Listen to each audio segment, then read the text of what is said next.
अपनी कुटिया में भजन करो।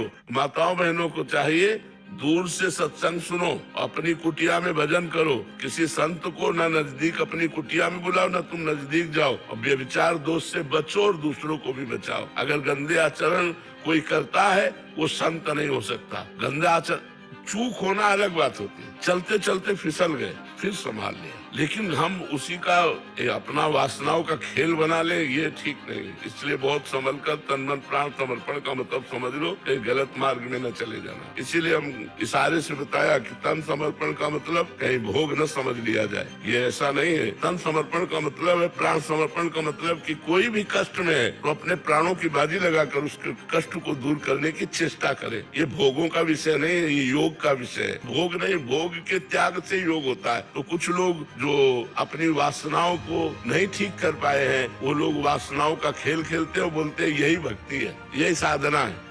बहुत से लोग होते हैं और उसको गलत ढंग से प्रयोग करते हैं और कहते हैं यही है, यही इसी से चला जाता है। तब तो गृहस्थी में सब सिद्ध हो जाने चाहिए। अगर केवल भोग ही साधना है तो गृहस्थी तो भोग भोगते सब सिद्ध है, फिर मतलब साधना का मतलब क्या रहा। तो ये बहुत सोच समझ करके, तो इसलिए साधु मार्ग, सतमार्ग, संत मार्ग बहुत सुलझा हुआ कोई संत होता है, नहीं तो बहुत गड़बड़ हो जाता है।